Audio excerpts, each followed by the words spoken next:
మిమ్మల్ని అందరం తీసుకుపోయి చూపిస్తా. సార్ సార్ సీఎం గారు సీఎం గారు సీఎం గారు సీఎం గారు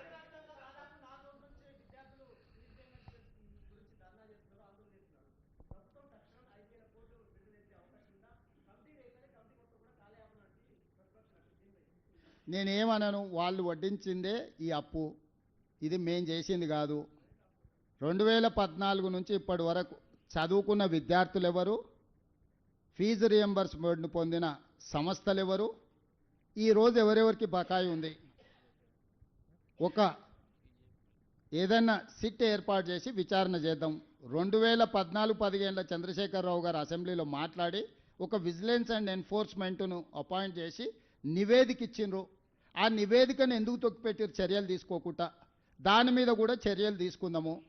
నేను ఆ కళాశాల యజమానులను, మీరు వ్యాపారం చేసుకుంటారు, మీరేం సేవ చేస్తలేరు, మీ వ్యాపారంలో మీరు ఎంత సంపాదించిండ్రు, మీరు ఎట్లా సంపాదించుకుంటున్నారు, ఏమేం జరిగింది అనేది అందరికీ తెలుసు. రాజకీయ ప్రేరితమైన స్టేట్మెంట్లు అధికారులను తిట్టడంతో మీకేం ఫీజు రియంబర్స్మెంట్ రాదు.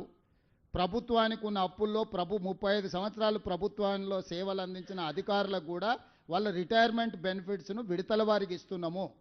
మేము ప్రభుత్వాన్ని ఏర్పాటు చేసే సమయానికి జీతభత్యాలు కూడా విడతలాలు ఇస్తుంటే సర్దిద్దుకుంటూ వస్తున్నాము. సహకరించాల్సిన మీరు ఈ రకమైన వితండవాదంతో బంద్ పెడితే, ఇప్పుడు ఫీజులు అడగరా? ఇప్పుడు బంద్ పెడితే పిల్లలకు విద్య దూరం అవుతుంది. 3 నెలలకు 6 నెలలకు మేము ఫీజులు ఇస్తే ఈ బంద్ పెట్టినందుకు ఎవరిని శిక్షించాలి? పిల్లల జీవితాలతోని చెలగాటాలు ఆడొద్దని నేను యజమానులకు చెప్తున్నా. విడతల వారీగా మీకు ఫీజులు చెల్లించే బాధ్యత మేము తీసుకుంటాము. మొట్టమొదట మేము అధికారంలోకి వచ్చిన తర్వాత ఏం బకాయిలు ఉన్నా అవి ఇస్తాం. కేసీఆర్ పెట్టిపోయిన బకాయిలు ఏమన్నా ఆడబోయి అడుగురి. ఉన్నవే 3,600 కోట్ల బకాయిలు అంటే 6,000 ఇయ్యండి 5,000 ఇయ్యండి అని ఉపన్యాసాలు ఇస్తుండు. ఉపన్యాసాలు ఇచ్చటాయని నేను చూసిన 12 కాలేజీలు పర్మిషన్ ఇవ్వమని వచ్చి పైరేకి వచ్చిండు, ఇయ్యలే. ఇంకొక 2 ఆఫ్ క్యాంపస్, ఆయనది ఉండేది మహబూబ్నగర్లో, ఆఫ్ క్యాంపస్ హైదరాబాద్లో నాకు క్యాంపస్ ఇవ్వమని వచ్చిండు, ఇయ్యలే. ఇవన్నీ రూల్కి వ్యతిరేకం. అవి ఇయ్యలేదు కాబట్టి తీట పెట్టుకొని ఇట్లాంటి వేషాలు వేస్తున్నారు. పిల్లల్ని వెనక్కి తిప్పితే ఏమవుతుందో నాకు తెలుసు, వెనక్కి ఎట్లా తిప్పొచ్చు. నేనేందంటే ప్రభుత్వాన్ని నడుపుతున్నా కాబట్టి ఆ ప్రయత్నం చేస్తలేను. పిల్లల చదువులకు ఆటంకం కలిగిస్తే యజమానులైనా ఉండొచ్చు, రాజకీయ పార్టీలైనా ఉండొచ్చు, ఎవరైనా కఠినంగా వ్యవహరిస్తాము. మీ డబ్బుల కోసం పిల్లల జీవితాలతోని చెలగాటం ఆడకండి. ఈరోజు మీరు బంద్ పెడితే అకాడమిక్ ఇయర్ లాస్ అయిపోతే ఆ పిల్లలకు చదువు తిరిగి రాదు. ఇవాళ మీ ఫీజు రియంబర్స్మెంట్ తిరిగి వస్తుంది. పిల్లలకు మీరు చేసే అన్యాయం తిరిగి వస్తుందా? చెప్పండి. మీరు కూడా మీ పిల్లలు పోతున్నారు, మా పిల్లలు మీ పిల్లలు అందరూ చదువుకుంటారు. ఇవాళ పిల్లలకు చదువు చెప్పకుండా కళాశాలలు బంద్ పెడితే 3 నెలల తర్వాత ప్రభుత్వం నిధులు ఇచ్చింది అనుకో. ఇప్పుడు ఈ విద్య దూరమైన పిల్లలు ఏం కావాలి?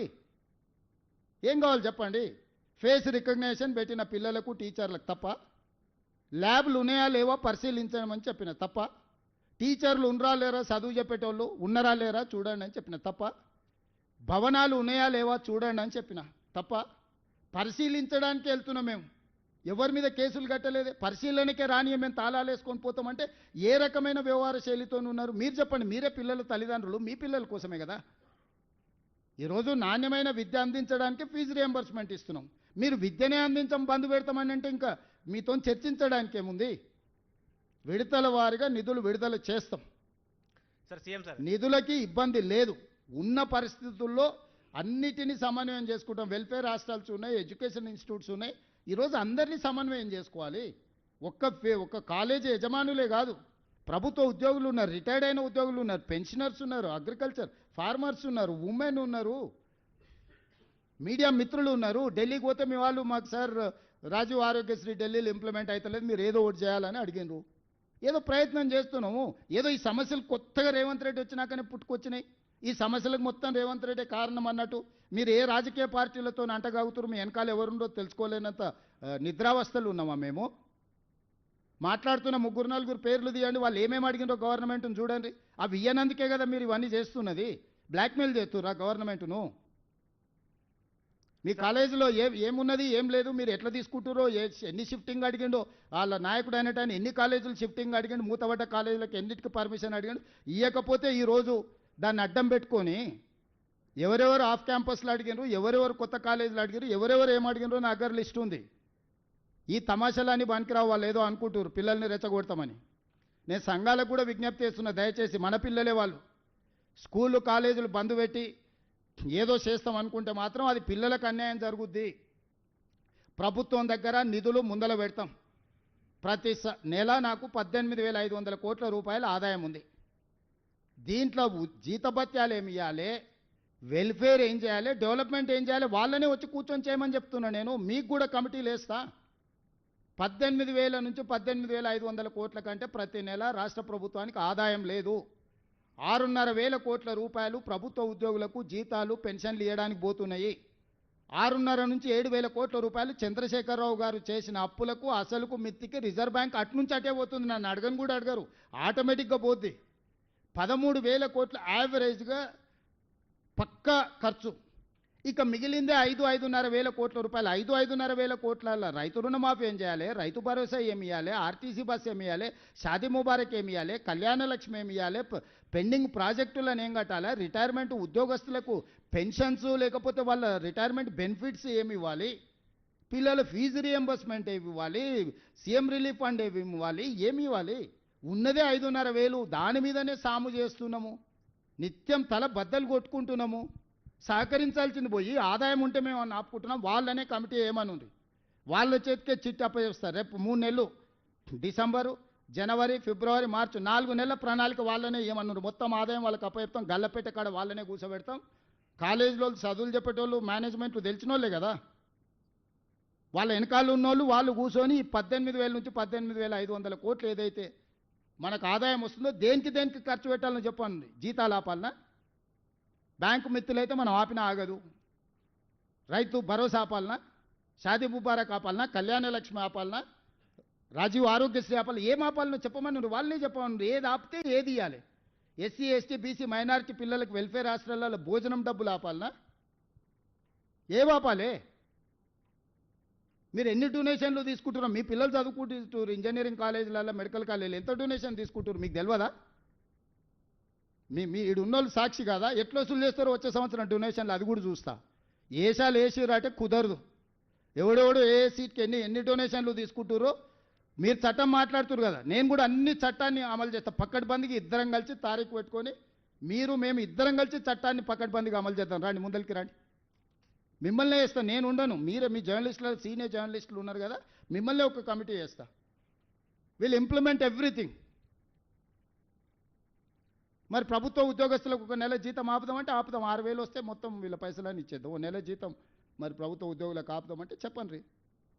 అరే అర్థం ఉండాలి. బెదిరించడానికి, బ్లాక్మెయిల్ చేయడానికి నోరుంది కదా అని ఏది పడితే అది మాట్లాడితే అధికారులను తిడితే అధికారులు ఏం చేస్తారు? అంటే మీరు అడ్డగోలుగా వేస్తే ఏది పడితే సంతకం పెడితే ఒకడొకడు ఎట్లా ఫీజులు పెంచుకొని వచ్చిండ్రు. వాళ్ళ లెక్కలు చూస్తే అసలు కళ్ళు తిరిగిపోయినాయి నాకే. విద్య వ్యాపారం కాదు, విద్య సేవ. విద్యను వ్యాపారంగా చూసి వ్యాపారం తెలివితేటలు మెలుకోవాలని ఇంట్లో పెట్టి గెలుకుతామని అంటే అదేం కుదరదు. కొన్ని రోజులు ఇబ్బంది అయితే ఇబ్బందిని ఎదుర్కొంటాము. నేను కూడా ప్రజలందరికీ విజ్ఞప్తి చేస్తా, ఏం జరుగుతుందో. ప్రభుత్వ ఉద్యోగులు కూడా ఆలోచన చేయండి. మీరే మీ దగ్గరనే ఉంది కదా ఫైనాన్స్, నా ఇంట్లో ఏముండదు కదా, నగదు లెక్కలన్నీ అక్కడనే ఉన్నాయి. అర్థం లేకుండా మాట్లాడి ఏది పడితే అది మాట్లాడి ఎట్లా పడితే అట్లా మాట్లాడి మీ వెనకాల రాజకీయ పార్టీలు ఉన్నాయని చెప్పి మీరు ఏది పడితే అది మాట్లాడతారా? మీరు అడిగినవన్నీ అనుమతులు ఇవ్వాలనా? అరోరా రమేష్ ఎన్ని కాలేజీలకు అడిగిండు, ఎన్నిటికి అడిగిండు? అన్ని అనుమతులు ఇస్తే ఉంటుందా ప్రభుత్వము? ఆ జయప్రకాష్ ఆయన మహబూబ్నగర్, ఆయన కాలేజ్ మహబూబ్నగర్లో ఉంటా, హైదరాబాద్లో క్యాంపస్ పెట్టుకుంటాడంట, అనుమతి ఇవ్వాలంట ఆయనకు. ఇవ్వకపోతే బ్లాక్మెయిల్ చేస్తాడంట. ఇదా ఎట్టకెళ్ళి తెచ్చేయాలి నేను? నీ ఉన్న కాలేజ్ ఏడా, నువ్వు నడుపుతున్నదేడా, నీకు ఆఫ్ క్యాంపస్ ఏడు ఇవ్వాలి? ఇక దీని వెనకాల ఉన్న బీజేపీ నాయకులు ఏం అడిగిరో నాకు తెలుసు కదా, ఏమి ఆఫ్ క్యాంపస్లో అడుగుతారు, ఏం అడ్డగోలుగా చేస్తేనేమో మంచోడు. కనీసం చట్టాన్ని కొంచెం అమలు చేద్దామంటే మేము ధర్నాలు చేస్తాం, దీక్షలు చేస్తాం, రోడ్ ఎక్కుతాం. మా ఆర్ కృష్ణయ్య అన్న కూడా అమాయకంగా పోయి వాళ్ళ ఉచ్చులో పడుతున్నాడు. కృష్ణ అమాయకత్వంగా అట్లా పడకు, నువ్వే పెద్ద మనిషి గుండు, ఫైనాన్స్ నీకు అప్పచెప్తే చెయ్యి, నీ మీద నాకు గౌరవం ఉంది. నువ్వు మందకృష్ణ మాదిగ ఇద్దరు కలిసి కూర్చొని ఈ 18,000 కోట్ల చిట్టి మీ చేతిలో పెడతా. రేపు రాబోయే 4 నెలలు ప్రభుత్వం ఎట్లా నడపాలనో మందకృష్ణ మాదిగకు, ఆర్ కృష్ణయ్యకు ఇద్దరికి అప్పచెప్తా. మీరే నడుపురి, చెప్పురి. మీరు ఎవరికి ఏమంటే వాళ్ళకే రిలీజ్ చేస్తాడు. నేను బట్టి విక్రమార్క గారికి, సందీప్ సుల్తాన్కి, చీఫ్ సెక్రటరీకి ఆదేశాలు ఇస్తా. వీళ్ళిద్దరే ఫైనాన్స్ కమిటీలు ఉంటారు. ప్రతి నెల మొదటి తారీఖు నుంచి చివరి తారీఖు వరకు వాళ్ళు చెప్పినట్లు నిధులు విడుదల చేయండి అని. ఎవరికి ఏమంటే వాళ్ళకి ఇస్తా. పోనీ నన్ను అప్పు ఊడుతుందా బజార్లో అదన్నే తీసుకురండి.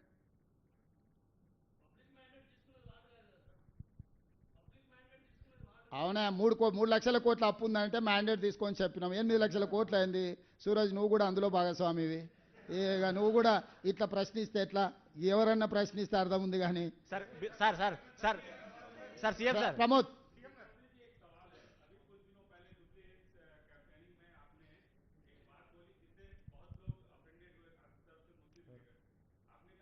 మనుషులు గారా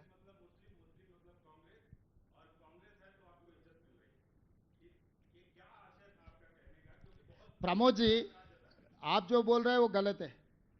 2 दिन से नेशनल मीडिया, हर चैनल में, कल किसी ने फोन किए तो मैं देख रहा था, एक एक घंटा एक एक चैनल नेशनल लेवल पे इतना अपीजमेंट मुस्लिम लोगों को इतना प्रसन्न करने के लिए रेवंत रेड्डी जी क्यों कोशिश कर रहे, इतना मुस्लिम लोगों को सर पे बिठा के क्यों चला रहे बोल के नेशनल मीडिया में चर्चा हो जा रहा है. दूसरी तरफ आप बोल रहे हैं मुसलमान को मैं अवमान किया, मुसलमानों को कम दिखाने के लिए कोशिश